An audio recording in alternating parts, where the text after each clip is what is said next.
estar juntos en esta noche y tener la oportunidad y el privilegio de abrir la palabra del Señor para poder estudiar juntos y analizar temas importantísimos en cuanto a nuestra salvación.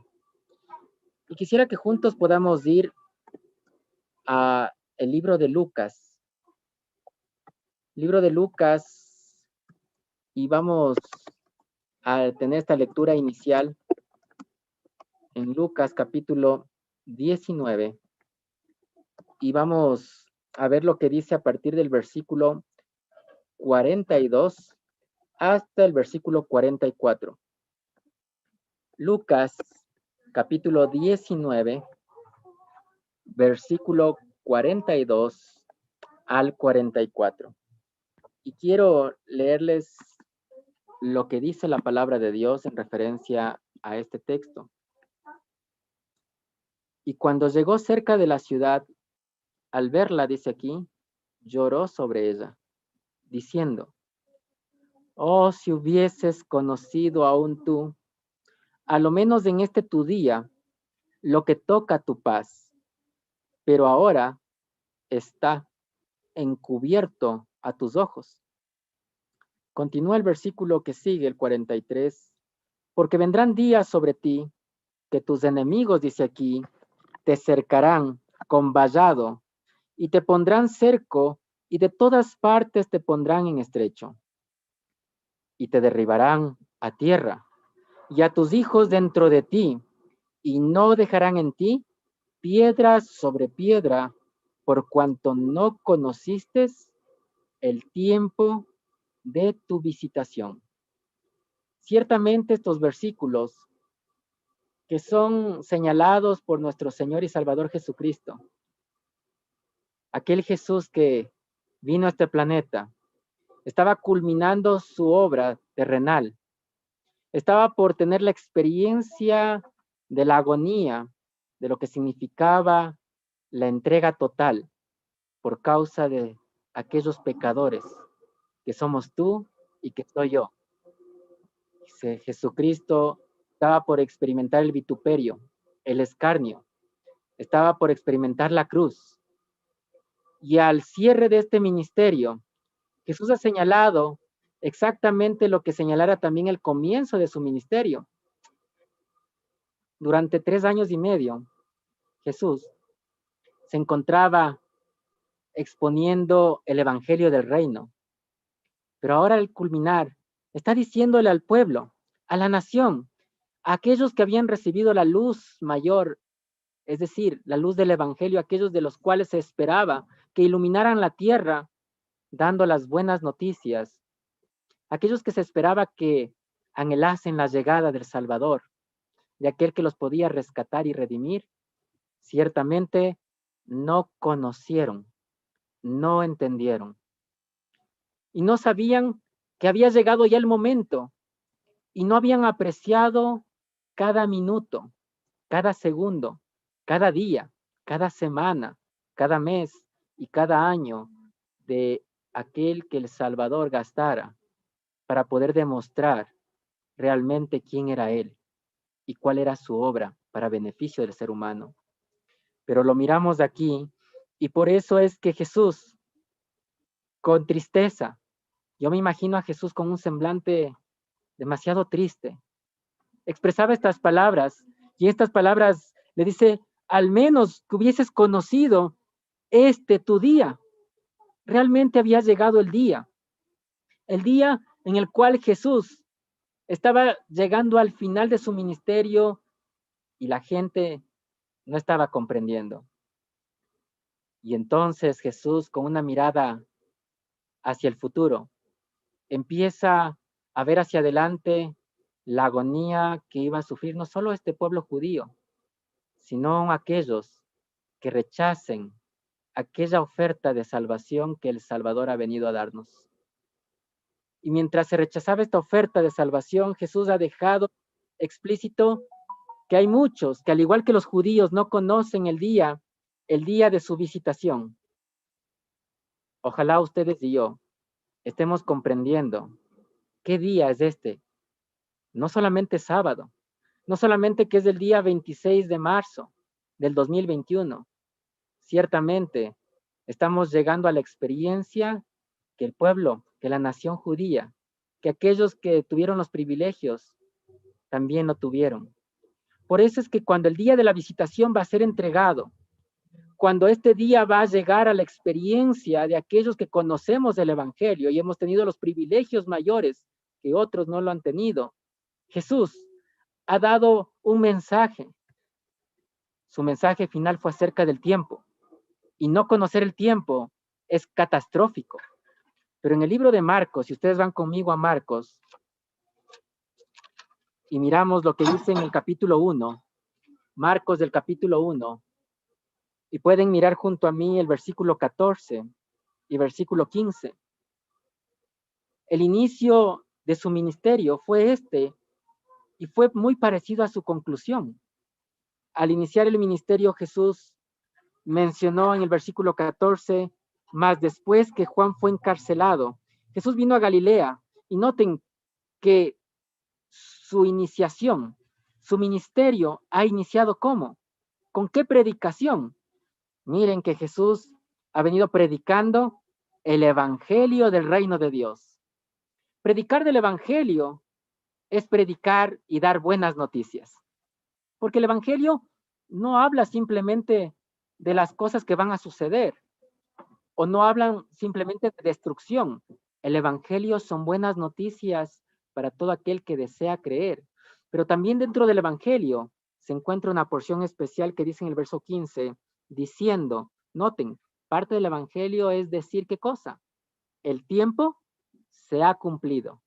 Oh, ciertamente Jesús está señalando que el evangelio del reino tiene un brazo, tiene una conexión directa con el tema del tiempo. Y el tema del tiempo tiene una conexión directa con lo que nosotros conocemos como la profecía. Jesús está señalando una profecía. ¿Qué profecía señalaba Jesús? ¿Cuál era el tiempo que se estaba cumpliendo al inicio de su ministerio? Ciertamente, aquella profecía perfecta de fecha, de día, de hora, señalada por el profeta Daniel en el capítulo 9, ¿recuerdan ustedes? La profecía de las 70 semanas. O el apóstol Pablo, aún entendiendo todos estos elementos en Gálatas capítulo 4, el verso 4, ha entendido que más llegado el cumplimiento de Cristo, ¿quién apareció? El texto nos dice que apareció Cristo, nacido de mujer, sujeto a la ley. Sí, Jesús apareció para corroborar el tiempo.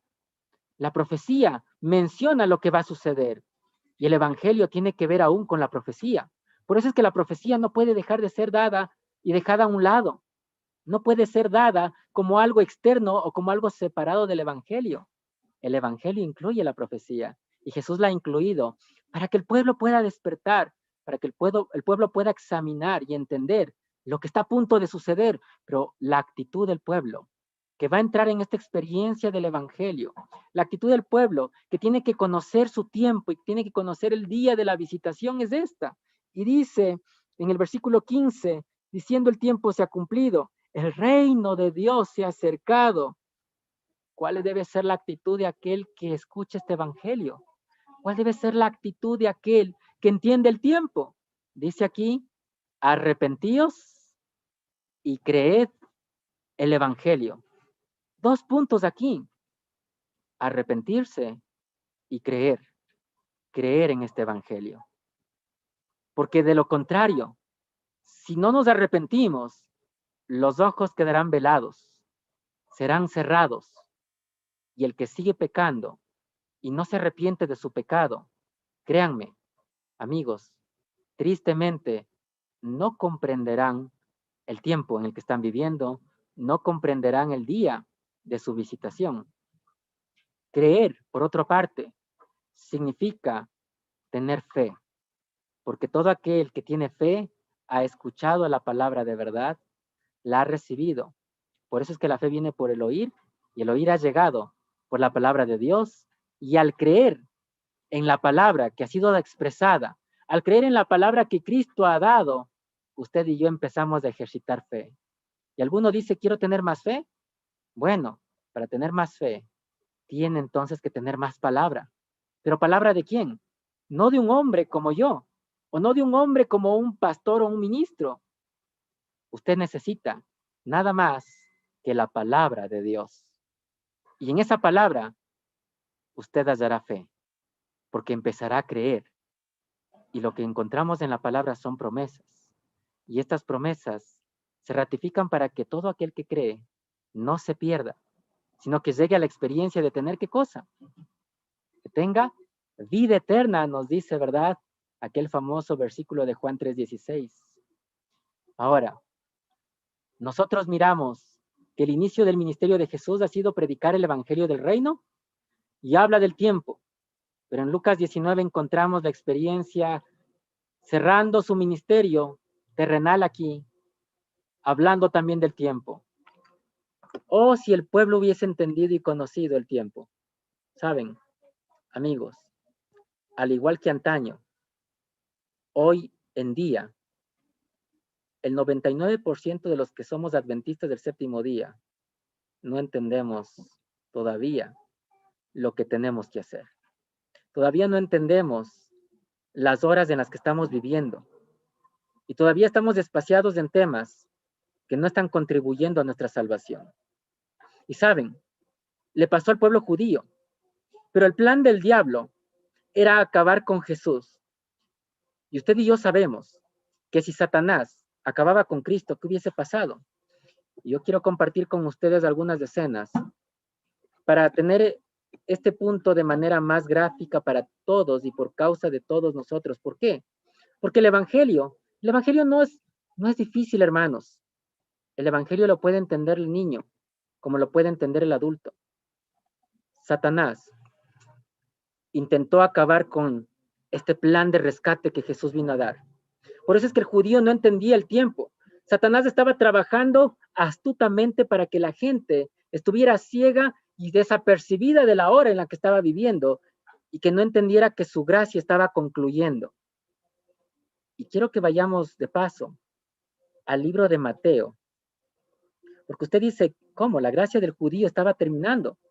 Sí, estaba por concluir la gracia de aquel pueblo judío. 70 semanas estaban determinadas para este pueblo judío y no se estaba dando cuenta que su hora estaba concluyendo. Mateo capítulo 21, verso 43. Nos dice el Señor, aquí hablándole a aquellos religiosos, aquellos que se suponía que debían haber entendido mejor el evangelio, aquellos que tenían que haber procurado instruir al pueblo, al rebaño, aquellos que tenían el mayor conocimiento y la luz. ¿Qué pasaba? Dice el versículo 43, por tanto os digo, el reino de Dios, ¿qué iba a pasar con el judío? Oh, el reino de Dios será quitado de vosotros. El reino estaba a punto de ser quitado. El privilegio estaba a punto de ser retirado de la nación amada de Dios. ¿Para qué? Para ser entregado ¿a quién?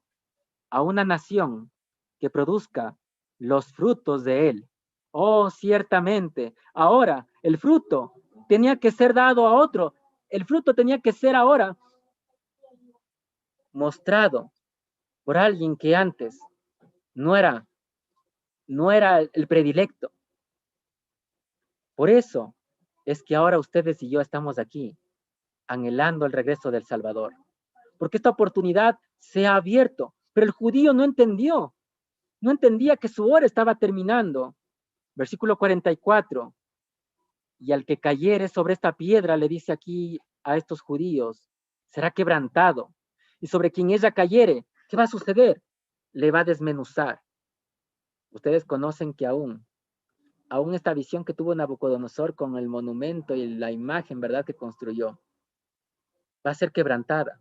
Todo aquel que no llegue a esta experiencia de convicción y conversión va a ser desmenuzado junto con todos los poderes que se han levantado en contra de Dios. Pero Satanás, volviendo al punto, pensando que al tener velado los ojos de los judíos, pensando que ha ganado terreno en la mente de aquellos líderes religiosos y matándole al Hijo de Dios podía tener la victoria, entonces los llevó a la experiencia Jesús de la cruz. Y allí en la cruz entonces Satanás dijo, aquí he ganado, aquí estoy logrando, ¿Qué estoy logrando? Estoy logrando que entonces mi plan se perfeccione y yo tenga la victoria. Sí. Pero pregunto, Satanás ha querido tener la victoria aquí llevándola a la experiencia de la muerte hacia la cruz. Hoy de paso el mundo cristiano, todo el mundo cristiano, protestantes, católicos, están celebrando o están por celebrar este punto de la Semana Santa, sin darse cuenta que aún estos días nos llevan aún a la experiencia más que cristiana, nos lleva a la experiencia romana, la experiencia de la adoración a Tamuz. Aún Jesús ha muerto en un símbolo pagano, porque el diablo y los romanos han querido mostrar que el rey de los judíos está siendo crucificado y está siendo muerto. ¿Por quién? Por ese dios romano llamado Tamuz. Sí, a esa experiencia se le estaba llevando a Cristo Jesús. Pero miren, Satanás pensó tener la victoria. Y con esta victoria él pensó que en aquel santuario, en aquel plan de la redención enmarcado en el santuario, ¿qué pasaba? Lo que sucedía es que Satanás había tenido aparentemente la victoria. ¿En qué lugar del santuario? ¿Qué lugar de este santuario Satanás estaba diciendo, he logrado la victoria? Miren, Satanás pensó que al matar a Jesús había obtenido la victoria, habiendo llegado a este lugar llamado el atrio, es decir, el patio. Aquí está el altar, este altar donde el cordero era consumido y era matado. Aquí está representada la cruz. Satanás ha pensado que aquí ha tenido la victoria. Por lo tanto, ya no hay nada que hacer para el plan de la redención del hombre casa adentro. Pero ¿saben? El plan del diablo se concretó o falló. Miren, ha fallado. ¿Por qué? Porque Cristo obtuvo la victoria. Y como Cristo obtuvo la victoria, nos dice entonces el apóstol Pablo en 1 Corintios 15, que si Jesús, ahora, noten lo que dice, versículo 15, o miren, desde el 13 voy a leer. Es más, me animo a leerlo desde el 12, amigos. 1 Corintios 15, 12. Y si se predica que Cristo resucitó de los muertos, ¿cómo dicen algunos entre vosotros que no hay resurrección de muertos? Porque si no hay resurrección de muertos, ¿qué pasa? Tampoco Cristo resucitó. Oh, Satanás aún, para asegurarse de que Jesús no saliera de la tumba, ha mandado a resguardarla. Ustedes conocen la historia. Esta historia en la cual los soldados estaban resguardando y pusieron una roca gigante para que nadie pudiese moverla, pensando en que Satanás va a tener el triunfo y la victoria. Sí, ¿por qué? Porque si Jesús no resucitaba, hoy vana sería nuestra fe y nuestra creencia en nuestro Salvador. Pero avanza el apóstol Pablo al mencionar, y si Cristo no resucitó, vana entonces es nuestra predicación, vana es también vuestra fe. Exactamente, esto hubiese pasado. Satanás quería tener la victoria, ya pensado que lo ha logrado. Pero entonces continúa y dice el apóstol Pablo, no solamente que sería vana nuestra fe o nuestra predicación, sino que dice además, somos hallados falsos testigos de Dios, porque hemos testificado de Dios que Él resucitó a Cristo, el cual no resucitó, si en verdad los muertos no resucitan, dice aquí el apóstol. Miren, ¿de qué nos serviría hoy creer? ¿De qué nos serviría predicar? ¿De qué serviría de que nosotros hablemos de Cristo y que pensemos en una resurrección posterior si Jesús no hubiese resucitado? Satanás pensó retenerlo, y si lo hubiese logrado, hoy ustedes y yo estaríamos perdidos. Pero continúa el texto, versículo 16, pero si los muertos, dice, no resucitan, tampoco Cristo resucitó, versículo 17, y si Cristo no resucitó, vana es vuestra fe, aún estáis en vuestros pecados. Noten, nuestros pecados estarían acompañándonos, y eso es exactamente lo que Satanás desea. Desea que tus pecados y los míos se queden donde están, es decir, aquí con nosotros. Que lo sigamos practicando. ¿Por qué? Porque al practicar el pecado, al retener el pecado, ustedes y yo estamos siendo siervos de Satanás.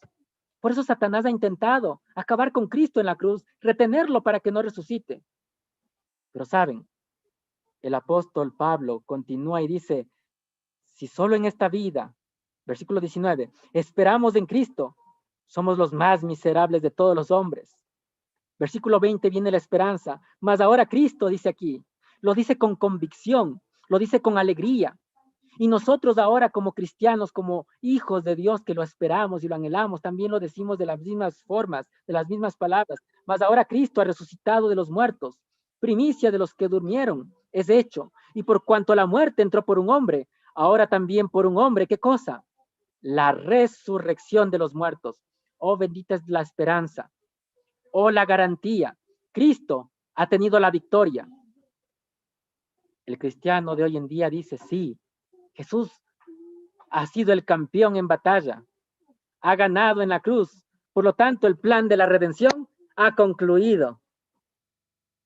Pero aquel cristiano que piensa que el plan de la redención concluyó con Jesús batallando en la cruz y teniendo ahora la demostración de victoria al resucitar, se olvida de que casa adentro todavía hay una experiencia que llevarse aquí, trasladada al lugar santo, y más adentro todavía aún, ¿a dónde? Al lugar santísimo. Pero ahora Satanás sabe que este ha sido el primer paso. ¿Para qué? Para pisotear la cabeza de Satanás. ¿Recuerdan la promesa de Génesis 3:15? Oh, Jesús le dijo a Adán, le dijo a Eva, nuestros primeros padres, para que se animaran, les dio unas buenas noticias y les dijo, tranquilos, tiene que venir un descendiente que le va a pisotear la cabeza a Satanás. Tiene que venir alguien que lo va a aplastar y lo va a destruir por completo. Satanás lo sabe, lo intentó resguardar, lo intentó ganar, intentó mantenerlo muerto, intentó asesinarlo, pero no lo logró. Jesús resucitó. Y ahora Jesús, ¿a dónde ha ido? Hebreos capítulo 8 nos cuenta la experiencia de la salvación, porque hoy estoy contando el plan de la redención resumido, amigos y hermanos, porque este plan me llena de gozo. Y tiene que llenarnos de gozo a ustedes y a mí, pero tenemos que entender que Satanás está trabajando astutamente, porque su trabajo no ha concluido. Hebreos capítulo 8 nos dice, así que la suma de lo que hemos dicho, sí, la sumatoria, el resumen de toda la experiencia de Hebreos del 1 al 7 es que tenemos, ¿quién? A un sumo sacerdote, sí, a Jesucristo, que está sentado a la diestra del trono de la majestad de los cielos. ¿Y quién es ahora él? Es ministro del verdadero tabernáculo que el Señor levantó y no el hombre. Oh Jesucristo, mi Señor, mi Salvador, el que murió en la cruz, ha resucitado, pero no se ha quedado aquí, ha ascendido al cielo, y al ascender al cielo, ha entrado allí a la experiencia del santuario en el lugar santo para continuar la obra de la redención, para continuar su ministerio, para continuar en beneficio del ser humano y cumplir la promesa de Génesis 3:15, de aplastarle la cabeza al diablo, a Satanás. Por eso es tu sumo sacerdote, por eso es mi sumo sacerdote, pero el diablo no se ha calmado. Satanás quiere destruir el plan de Cristo, quiere tener la victoria. ¿Y qué ha ideado?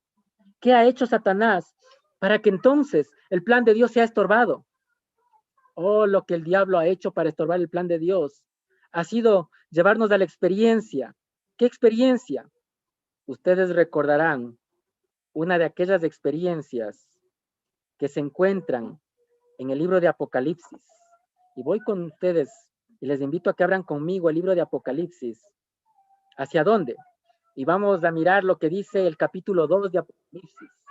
Apocalipsis capítulo 2, versículo 18. Satanás ha estado trabajando astutamente. ¿Haciendo qué? Amigos, ustedes conocen estos elementos de las 7 iglesias, pero señalo lo de que pasó en Tiatira. ¿Qué pasó? Oh, nos dice la experiencia de Tiatira en el versículo 18 en adelante. Y escribe el ángel de la iglesia de Tiatira, el Hijo de Dios, que tiene sus ojos como llama de fuego y sus pies semejantes al latón fino, dice estas cosas. Verso 19. Yo conozco tus obras y caridad y servicio y fe y tu paciencia y que tus obras postreras son más que las primeras. Pero tengo, dice aquí, unas pocas cosas contra ti. ¿Por qué? porque permites a esa mujer Jezabel, que se dice profetiza, ¿qué cosa? Hacer, enseñar y seducir a mis siervos a fornicar y a comer cosas sacrificadas a los ídolos. Noten, en la experiencia de Teatira, este periodo de la iglesia primitiva, de la iglesia cristiana, que abarca desde el año 538 hasta el año de 1517, se levanta un movimiento. ¿Qué movimiento? Un movimiento patrocinado por una mujer llamada Jezabel. ¿Pero qué ha hecho Jezabel? Oh, Jezabel ha hecho algo interesante. Voy al libro de Primera de Reyes. La historia, esta mujer es simbólica aquí en Apocalipsis, pero esa mujer fue real en el tiempo del profeta Elías.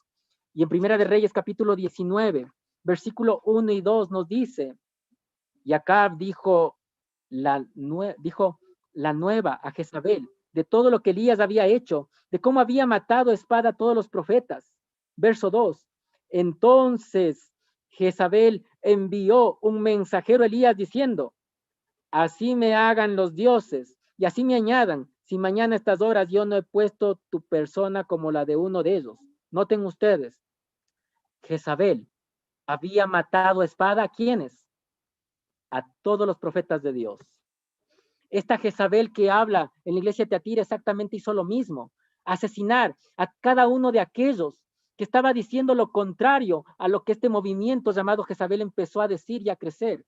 Miren, no solo eso, sino que esta mujer adoraba a dioses en plural, era una mujer pagana, una mujer idólatra, y por eso nos dice que esta mujer idólatra pagana empezó a decir que así me hagan los dioses. Ese era su culto, su creencia.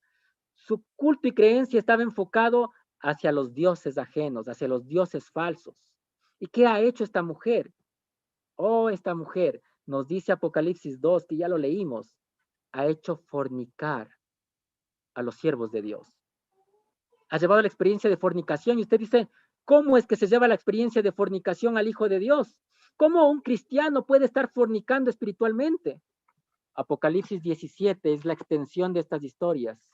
Y Apocalipsis 17 nos cuenta en el versículo 1 y 2, ya no con el nombre Jezabel, ahora lo dice con la expresión de esta mujer mala, malvada, mujer de una vida fácil. Y dice el versículo 1, y vino uno de los 7 ángeles que tenían las 7 copas y habló conmigo diciéndome, ven acá y te mostraré la condenación de la gran ramera, dice aquí, la cual está sentada sobre muchas aguas.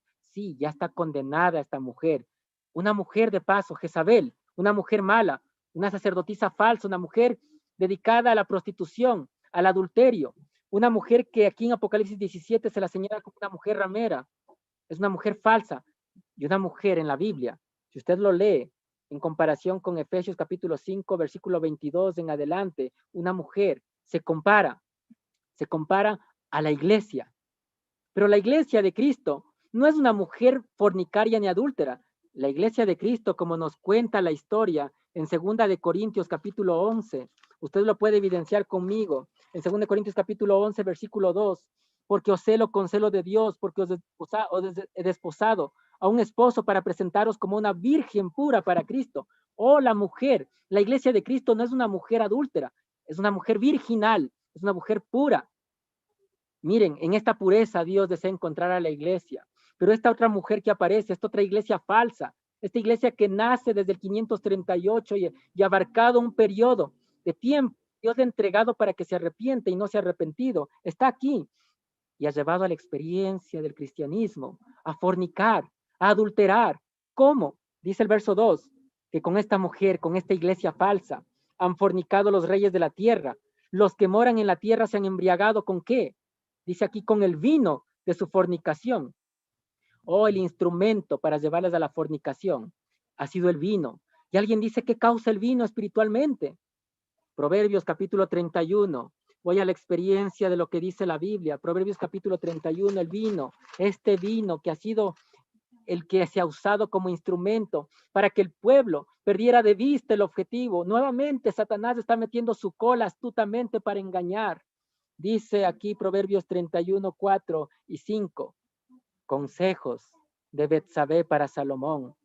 Oh, Betsabé en este amor le llamaba Lemuel como una experiencia de cariño y le dice Betsabé a Salomón, No es de los reyes, oh Lemuel, no es de los reyes beber vino, ni de los príncipes de licor. Tremendo consejo que le da. Ojalá todos nosotros entendiéramos que ni siquiera como un bajativo, como llaman ahora, ¿verdad? Es necesario beberlo. Pero dice aquí el versículo 5, no sea que bebiendo, dice, ¿qué va a suceder? ¿Qué causa espiritualmente el beber vino? Olviden la ley y perviertan el derecho de todos los hijos afligidos. Amigos y hermanos, ciertamente Satanás ha levantado una iglesia. Sí, esta iglesia conocida como la sinagoga aún de Satanás, que se dicen ser judíos y no lo son. Aquellos aún que se han levantado con el propósito de dar vino, esta iglesia fornicaria, ha dado vino en la experiencia al cristianismo. ¿Para qué? Para que se olviden de los mandamientos de Dios, para que se olviden de la ley de Dios, esta ley contenida en estos 10 promesas, porque ni siquiera son órdenes, son 10 promesas entregadas al pueblo de Dios. Pero esta falsa iglesia los entregó y Dios le dio un tiempo para arrepentirse, así como le diera a Jezabel. Ustedes recordarán. Voy nuevamente a Primera de Reyes, capítulo 17, versículo 1. Apareció un profeta para darle un tiempo, para determinarle un tiempo de arrepentimiento, no solo a Acab, sino también a Jezabel. Y nos dice Primera Reyes 17, entonces Elías Tisbita, que era de los moradores de Galad, dijo a Acab, vive Jehová Dios de Israel, delante del cual estoy, que no habrá lluvia ni rocío en estos años, sino por mi palabra. Noten ustedes, por la palabra de Dios. No iba a haber lluvia, no iba a haber rocío. ¿Qué iba a suceder? Que le dio Dios un tiempo para que se arrepintiera acá. ¿Cuánto tiempo era este? Era el tiempo que la tierra iba a durar sin lluvia. ¿Cuánto tiempo iba la tierra a durar sin lluvia? Oh, Reyes no nos comenta aquí en este libro, pero Santiago en el capítulo 5, el verso 17 nos lo dice. Santiago 5:17 nos dice, Elías era hombre sujeto a pasiones, semejante a las nuestras. Lloró fervientemente que no lloviese y no llovió sobre la tierra. ¿Cuántos años? 3 años y medio. Oh amigos, 3 años y medio equivale a 42 meses. O 42 meses nos equivalen días. Lo transformamos a 30 días promedio del mes, nos da 1260 días. 1260 días, 3 años y medio ha tenido tiempo para arrepentirse Jezabel. 3 años y medio ha sido el tiempo entregado por Dios también para que Elías pueda escapar. Vuelvo a Primera de Reyes. Noten ustedes lo que estoy mencionando. Primera de Reyes, capítulo 19, versículo 3 y 4. Elías mira el peligro en este lapso de tiempo y escapa. Viendo pues el peligro, se levantó y se fue para salvar su vida. Y vino a Berseba, que es en Judá, y dejó allí su criado.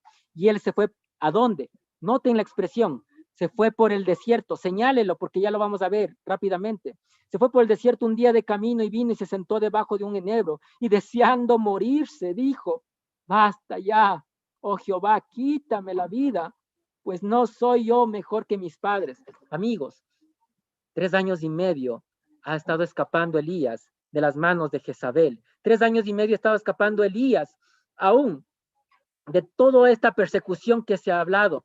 Pero noten ustedes conmigo, ustedes y yo podemos mirar que este mismo lapso de tiempo, el pueblo de Dios, en Apocalipsis 12, nos menciona que este mismo lapso de tiempo ha estado escapando el pueblo de Dios, de las garras, de las manos de esta iglesia falsa, de la iglesia simbólica llamada Jezabel, de la mujer ramera, que ha fornicado, que se ha puesto para que se olviden de la ley, para pervertir el derecho, para hacer comer cosas sacrificadas a los ídolos. ¿Por qué? Porque es una mujer idólatra, es una mujer pagana, con costumbres falsas, con tradiciones falsas, tradiciones paganas.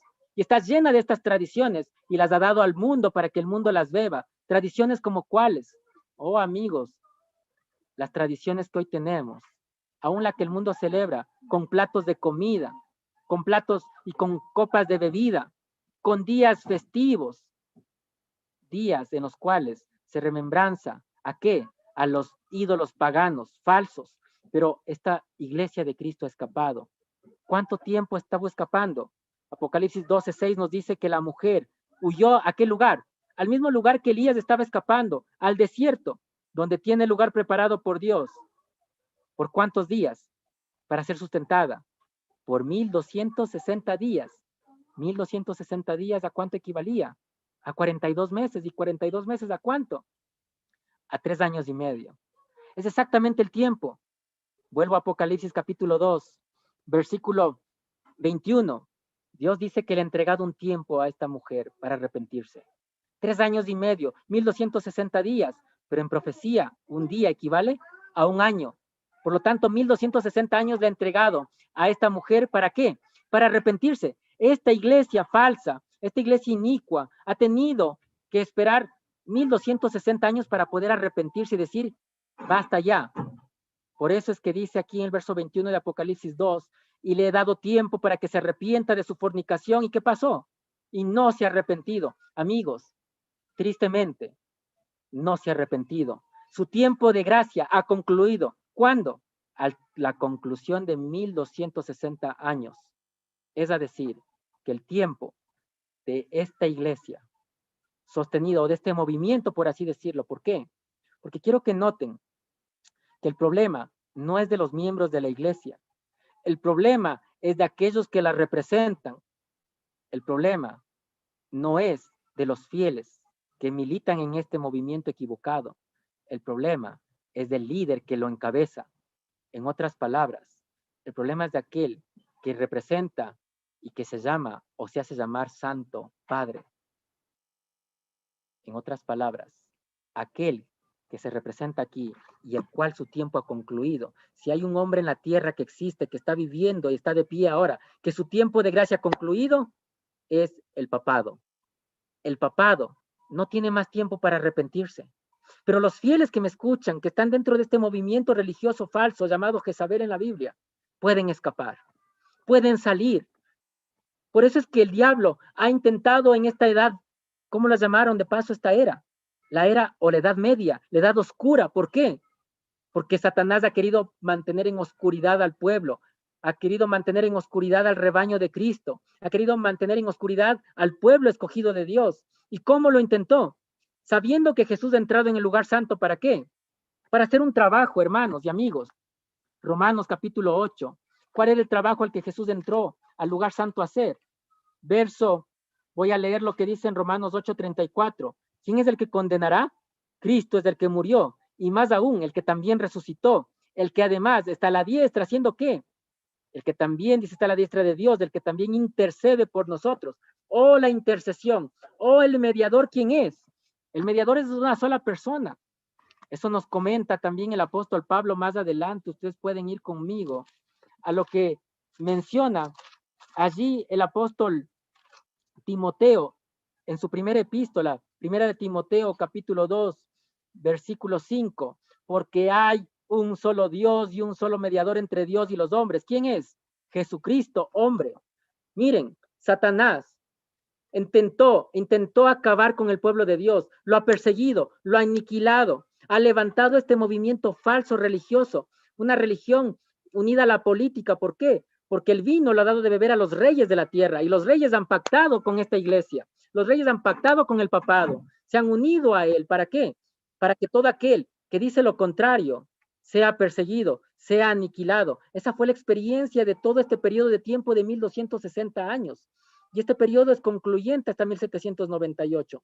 Pero lo que el diablo ha hecho para acabar con el ministerio de Cristo ahora en el lugar santo, ¿qué ha sido?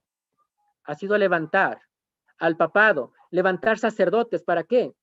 Para que ahora ya no miren al santuario, ya no miren al lugar santo, sino que ahora la gente, el mundo, empiece a mirar al mediador, al hombre, aquel hombre como sacerdote, es decir, a sacerdotes terrenales en lugar de al sumo sacerdote celestial. Ese ha sido el plan de Satanás. Fue su estrategia, para que nadie entre al lugar santísimo, para que nadie reciba el perdón de pecados, para que nadie se encuentre salvado. ¿Saben? Satanás ha apuntado ahora en la guerra, en esta guerra, ¿contra qué lugar? Contra el oficio que Jesús estaba realizando. ¿En qué lugar? En el lugar santo. Sí, en el lugar santo de aquí del santuario. Satanás ha estado en guerra, amigos. Durante tanto tiempo, no se ha cansado y por eso Dios le ha puesto un límite. Y en este límite no se ha arrepentido y por eso este hombre que es el anticristo, el papado que es el anticristo, el hijo de perdición, aquel inicuo ya no tiene salvación, y todo aquel que llega a levantarse y a erigirse como líder de este movimiento político religioso, este movimiento falso, está perdido, no tiene oportunidad de salvación. ¿Por qué? Porque su tiempo concluyó en 1798. Pero miren, hoy, en el año 2021, Jesús en este momento ya no se encuentra solamente en el lugar santo. ¿Qué está haciendo ahora Satanás? Miren, ustedes quizás recuerdan acá, este personaje que ven en pantalla no era nada más ni nada menos que Alejandro Magno. Oh, Alejandro Magno, tan joven él, llegó a conquistar todo el mundo conocido de aquel entonces. Tuvo varias cruzadas, por así decirlo, donde fue conquistando nación tras nación. Su ejército decían que era el ejército más poderoso de todos. Por eso es que tenían miedo a los grecos, les tenían miedo a aquellos de Grecia. Algunos se han inspirado en hacer películas aún de estos grandes guerreros que tuvo Alejandro Magno. Sí, ¿por qué? Porque mientras Alejandro iba al frente a la batalla, los soldados iban con él también a la batalla. Y en medio de esa batalla decía, hasta la muerte, decían ellos. ¿Sí? Esa era su expresión, esa era la expresión hasta la muerte. Y entonces salían y claro, muchos morían en el intento de la guerra. Y saben, mientras se llevaba estas guerras, estas incursiones contra los persas, allí muchos padecieron, pero su lema era hasta la guerra o hasta la muerte. Iban a la guerra hasta dar la muerte, hasta dar su vida para obtener la victoria. Y saben, Satanás sabe que le queda, ¿cuánto tiempo? Le queda poco tiempo. Y Satanás sabe que las palabras literales del libro de Ezequiel, capítulo 28, y voy a leer con ustedes, Ezequiel 28, se van a cumplir, van a ser una realidad. Verso 18. Ezequiel 28, 18 es la realidad ahora, que Satanás lo sabe y está con temor. Sabe que le queda poco tiempo para que estas palabras sean una realidad en la vida de él. Y dice que con la multitud de sus maldades y con la iniquidad de sus contrataciones, profanó su santuario. Yo pues, dice aquí, ¿cuál va a ser?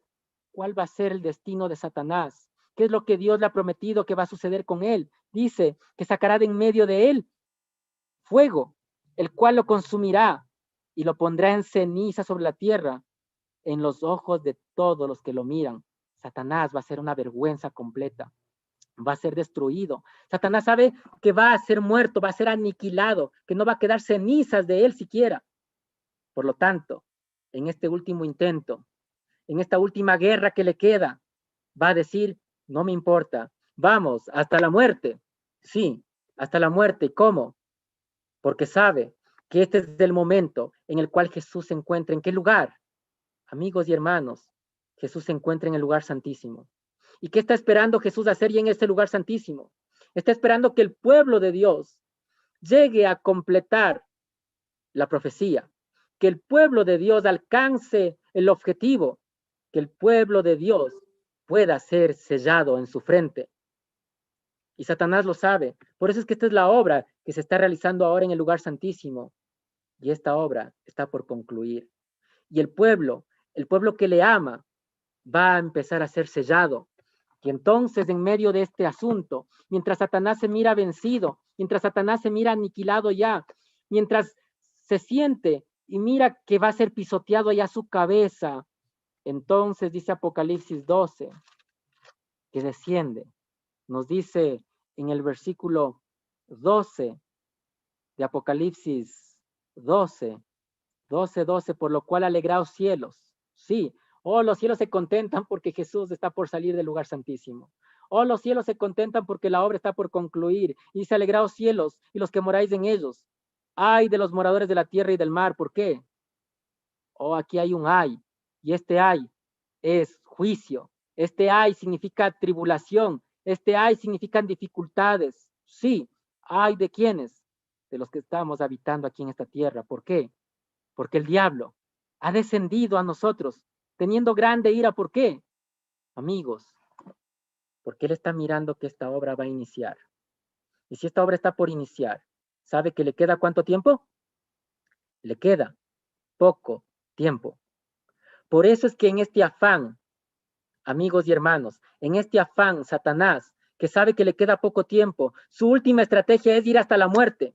Y sí, por eso tiene que mostrarse ahora como es en realidad, por eso va a tener que incluso imitar la venida de Jesús, por eso se va a presentar aquí con sus ángeles como gentes y ciudadanos de este planeta. Sí, Satanás está en su última estrategia final. Está contra ti y contra mí. Está en guerra porque sabe que su cabeza va a ser pisoteada finalmente. Porque cuando esta obra concluya, Jesús pondrá sus manos sobre aquel chivo expiatorio para Azazel. Sí, esas manos simbólicas van a ser puestas sobre Satanás para pisotear finalmente su cabeza y acabarlo del todo. Esto es lo que va a hacer Dios con él en la persona de Cristo. La promesa de Génesis 3:15 habrá concluido. El plan de redención habrá llegado a su experiencia máxima y concluyente, en el cual hemos de ser salvados aquellos que nos encontremos provisionados de la gracia de Cristo. Amigos, Satanás sabe que le queda poco tiempo y en su última estrategia está intentando mostrar que ustedes y yo no podemos vencer. Satanás está mostrando en su última instancia de guerra, está yendo hacia la muerte y quiere demostrarnos, quiere demostrar al universo que ustedes y yo no podemos vindicar el carácter de Cristo en esta tierra, que usted y yo no podemos dejar de pecar, que no podemos dejar de servirle voluntariamente al diablo. ¿Saben por qué? Porque usted y yo pecamos, pero nuestro pecado, lo que hacemos mal, ni siquiera Satanás nos ha obligado a hacerlo. Satanás está demostrando que usted voluntariamente y que yo voluntariamente estamos anhelosos de servirle. Servirle mirando un partido de fútbol, servirle mirando una película, servirle mirando cualquier situación que está mal en el internet, servirle escuchando música secular y pagana, servirle con lo que estamos comiendo que nos causa daño, servirle cuando no descansamos bien, servirle aun cuando no bebemos nuestra cantidad de agua deseada, servirle en todo punto, sí, con lo que nos destruye. Satanás ha ideado tantas cosas para demostrar que usted y yo lo amamos. Amamos estar con él. Y déjenme decirles, todo aquel que le ha llegado a servir al diablo y todo aquel que ama al mundo tiene que participar de lo que Dios le ha prometido a él. Porque el diablo va a ser destruido, pero todo aquel que le ama al diablo va a participar de la misma experiencia de destrucción de la cual el diablo va a suceder. Por eso es que Satanás lo sabe y él anhela que tú y yo seamos arrastrados con él hacia ese lago de fuego ardiente al cual él va a ser llevado para ser destruido finalmente. Pero tú y yo hoy tenemos promesas, sí, y tenemos que estar listos como un ejército. Hemos de ponernos a las líneas de defensa, hemos de tomar la armadura y estar, como dice la cita aquí, listos y a la espera de qué, a la espera de las órdenes de Dios. Señor, ¿qué ordenas ahora tú? Estamos listos y preparados para entrar en la guerra. ¿Por qué? Porque pronto, hermanos, las naciones serán conmovidas en toda su extensión. Se quitará el apoyo. ¿A quiénes? A los que proclaman la única norma de justicia de Dios y la única prueba segura del carácter. Oh, amigos, y todos los que no se sometan a qué. Aquí hago una pausa, amigos. Hermanos, despierten conmigo. No seamos perezosos, es hora de estudiar, es hora de analizar lo que está pasando. Todos los que no, escuchen, todos los que no se sometan, ¿a qué cosa? A los decretos de los concilios nacionales. Pausa hasta aquí. Amigos, las naciones están por lanzar decretos, ¿saben? Hoy los decretos desde el plan de vacunación. Pronto, miren, hoy es voluntario. Y tristemente va a empezar con las personas de la tercera edad. Quieren acabar con toda la gente adulta. Amigos, pronto estos decretos van a ser punitivos, van a ser exigibles, van a ser de una manera en la cual van a ser opresivos y van a someter nuestra conciencia. Y si tu conciencia ahora en materia de fe te dice no allá, pues déjame decirte, no lo hagas, porque si lo haces, estás traicionando tu conciencia y estás traicionando tu fe. Por eso este es el momento de actuar por fe. Y no podemos creer a ningún ministro, no podemos creer a ningún movimiento religioso, no podemos creer a ningún científico aún que se presente, a ningún rey de la tierra que se presente para decirte esto es bueno o esto es malo. Hemos de creer lo que dice la palabra de Dios. qué es lo que Dios te dice, es lo que empezaremos a hacer. Y los que no nos sometamos a los decretos que se están poniendo ya, y los que no lleguemos a obedecer las leyes nacionales que ordenarán un día, ¿qué más? Exaltar el día de reposo instituido por el hombre de pecado, por el papado, en otras palabras, por encima del día santo de Dios, ¿qué van a sentir? Amigos, si hoy tú dices no, lo que va a pasar contigo es que vas a sentir no solamente el poder opresivo que tiene el papado, este poder que lo ejerció en la Edad Media, donde Dios le entregó el tiempo para que se arrepiente y no se arrepintió. ¿Y qué hizo? Persiguió, aniquiló en una mal llamada Santa Inquisición, porque de santa no tuvo nada. Mataron a los herejes sin piedad alguna, los llevaron a la hoguera, los decapitaron, los descuartizaron, hicieron horrores con millones de cristianos. Y estas mismas escenas hoy se van a volver a abrir en nuestros días. Por eso es que este poder, que es del papado, que lo representa, va a empezar a actuar. Y hermanos, y no solamente el poder opresivo del papado, sino ¿quién más? Sino también el del mundo protestante, que es la imagen de la bestia. Amigos y hermanos, ¿qué te hace pensar que las decisiones que vas a tomar son las más certeras si no tienes fe en lo que vas a hacer? Si no tienes palabra de Dios, en otras palabras, para lo que vas a hacer. Y la palabra de Dios no es casual, no es donde yo abra en el libro, no, no es cristomancia. La palabra de Dios es segura, es certera, es inteligente. La inspiración me ha dicho lo que tengo que hacer y mis percepciones serán despertadas para escuchar la voz de Dios y saber qué es bueno y qué es malo. ¿Realmente estás sabiendo qué es bueno para estos tiempos actuales? ¿Realmente conoces el tiempo en el que estás viviendo? ¿Realmente entiendes que el día de nuestra visitación está cercano? ¿Entiendes que nuestro tiempo de gracia está por cerrarse prontamente? Si estás entendiendo, es la hora. Como dijo el apóstol, y me voy más allá, todavía más atrás, como dijera el profeta Juan el Bautista, en Mateo capítulo 3 del verso 2, arrepentíos. Amigos, esta es la hora de arrepentirnos. Es la hora de desear y anhelar vindicar el carácter de Cristo. Esta es la hora de entrar en batalla. Y si Satanás dice hasta la muerte, nosotros, como aquellos soldados de Alejandro, nosotros como soldados ahora de Cristo también diremos hasta la muerte. Hermanos, prefiero morir, deberíamos decir, antes que deshonrar a mi Creador. Prefiero la muerte antes que desobedecer las órdenes del capitán. Prefiero la muerte antes que pecar. Amigos, Jesús se está encargando de poner enemistad entre nosotros y la serpiente, para ser enemigos del pecado, enemigos de lo que Él ha constituido, ustedes y yo. Ahora, en este tiempo, en esta última generación, podemos declarar la guerra al diablo y decir hasta la muerte. Yo les pregunto ya en esta hora, teniendo mucho más que hablar y decir, pero dejando todo aquello para otra siguiente ocasión, quisiera decirles, hermanos, el plan de redención ha sido estorbado en el atrio, ha sido estorbado en el lugar santo, y Satanás está estorbándolo ahora en el lugar santísimo. Y por eso muchos se están levantando a decir, como lo dijeron aquellos 10 espías que fueron a reconocer la tierra de Canaán, se atreven a decirnos hoy, amigos y hermanos, no es posible tener la victoria. No es posible entrar a Canaán venciendo al enemigo.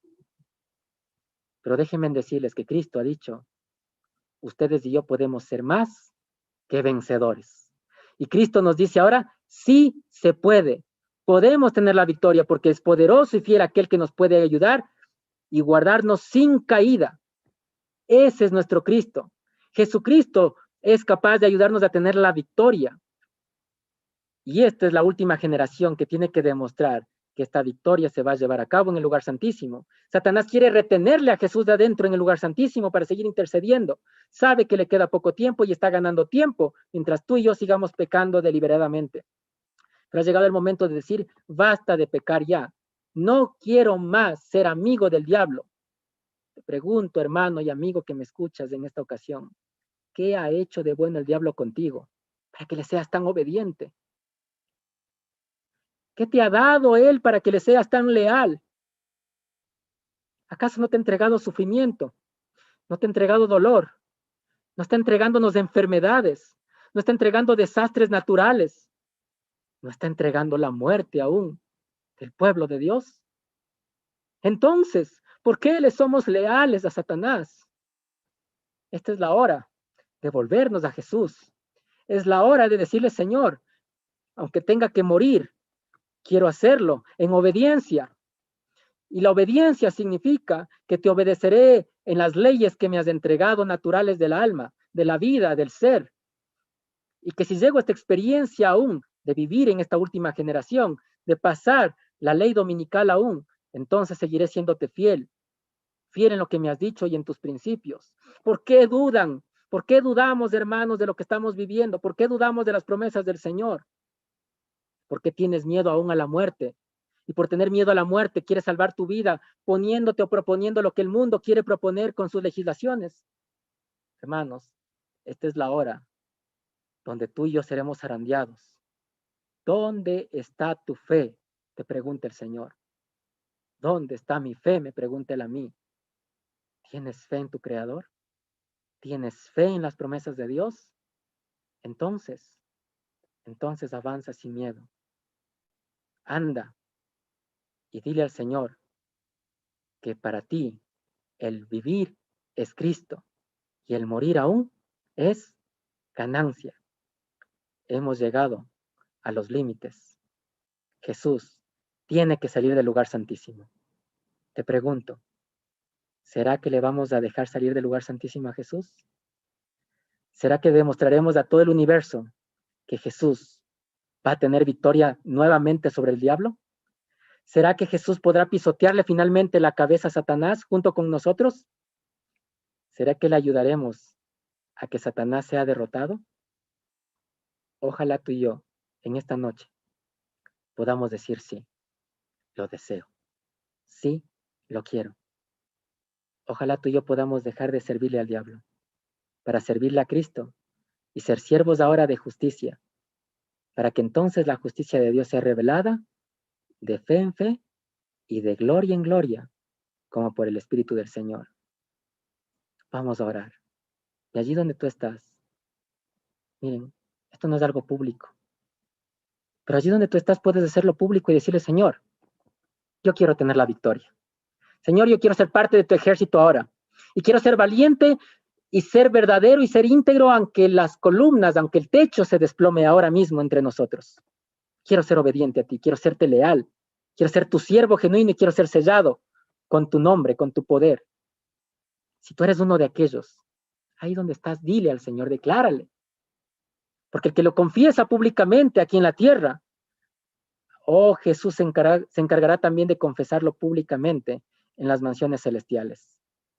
Y si ese eres tú, allí donde estás, nadie te mira.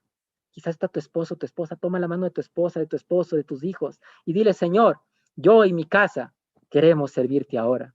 Queremos serte fieles porque entendemos que el tiempo ha llegado. Entendemos la hora de nuestra visitación y entendemos que estamos llegando a los límites. Esta es la hora, este es el tiempo aceptable. Vamos a orar. Padre Celestial, no somos dignos, pero nos entusiasmamos, oh Señor, con tu evangelio. El plan de redención está por concluir para nosotros. Sí, Señor, el tiempo se está cerrando. Pero aquí estamos, aquí está tu pueblo reunido, Señor. Y esta es una pequeña muestra nada más del pueblo. Pero pronto, pronto seremos muchos, muchos más. Pero danos valor, danos firmeza de propósito. Ayúdanos a decir no a todo lo que nos causa daño. Padre, ayúdanos a decir no a lo que los decretos mundanos están por establecer. Ayúdanos a decir no al diablo y a todo lo que el diablo ha creado para entretenernos, para emocionarnos y para desviarnos del objetivo de llegar al lugar santísimo. Padre, esta es la hora y este es el lugar. Y por eso hemos de seguir al Cordero por donde quiera que va, aquí, en esta tierra, para seguirle sirviendo y siguiendo allí en el cielo.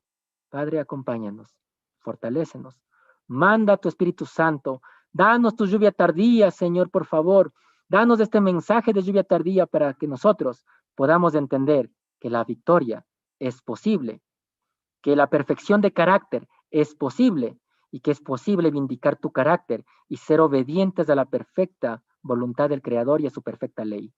En tu nombre nos ponemos y en tus manos también, para que tú nos cuides y nos resguardes y que este sábado pueda ser un día especial de santidad contigo. En el nombre de Jesús oramos. Amén. Amén.